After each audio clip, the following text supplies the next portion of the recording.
మన అజ్ఞానం ఎంత వ్యాపించింది అంటే, నిన్న పేపర్లో చూసి నేను మూర్చిపోయాను, ఎలా పోగొట్టాలి అజ్ఞానం. దేవీ విగ్రహాలను పట్టుకెళ్ళి నిమజ్జనం చేస్తున్నారట. నమ శివాయ. ఎలా చేస్తున్నారో తెలియదు. అపచారం అమ్మ, చేయకూడదు అలాగా. అమ్మవారి విగ్రహాలను నిమజ్జనం చేయకూడదు. ఎవడో చెబుతున్నాడో, ఎందుకు చేస్తున్నారో తెలియదు. పిచ్చి బాగా ముదిరిపోయి మొత్తం చెరువులన్నీ పాడైపోతున్నాయి. అమ్మవారి కోపం వస్తే పేటరేకపోతుంది ఆవిడ. ఏమనుకుంటున్నారు, వినాయకుడిలాగా శాంతమూర్తి కాదు ఆవిడ. వేసేస్తుంది ఒక దెబ్బ. నన్ను ఉంచడానికి నువ్వెవడరా, నేను మొత్తం ఉంచేస్తానని. ఏంటి దశాయుధాలు ఉన్న అమ్మవారి విగ్రహం తీసుకుని నిమజ్జనం చేస్తారా? బుద్ధి జ్ఞానం ఉందా? నాకు మంటెత్తి మాట్లాడుతున్నాను నేను. గణపతి నిమజ్జనం అంటే అమ్మవారి నిమజ్జనం, అది మంచిది. వెళ్ళిన వాళ్ళు కూడా నిమజ్జనం చేసేయండి, సొన తిరిగిపోతుంది. వీళ్ళు కూడా మొనకమన్నాడు దాంతోపాటు.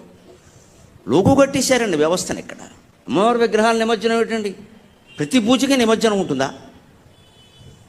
భాద్రపద మాసం కాబట్టి చెరువులు పూడిపోయి ఉంటాయి, కాబట్టి నీటితో నిండిపోయి ఉంటాయి, కాబట్టి పూడికి తీస్తే మంచిదే. నా చెరువులో మట్టి తీసి విగ్రహం చేసి తిరిగి ఆ చెరువుకి అన్యాయం జరగకుండా ఆ మట్టిని అందులో కలపడం కోసం నిమజ్జనం చేయమన్నారు. నిమజ్జనం చేయవల్ల నీకేం పుణ్యమేం రాదు, అక్కడ అజ్ఞానం కానీ. చేయకపోతే పాపము రాదు. దాని వెనకాల ఒక శాస్త్రీయ విజ్ఞానం ఉంది. ఇప్పుడు అదే అజ్ఞానము అంటే దాన్ని వదిలేసి అమ్మవారికి మొదలెట్టారు ఇవాళ. ఇంకెవరన్నా మంచినీళ్ళు తాగాలా వద్దా? హైదరాబాద్లో చెరువులు ఉండాలా వద్దా? అసలు ఎంత జ్ఞానం ప్రబలిపోయిందో.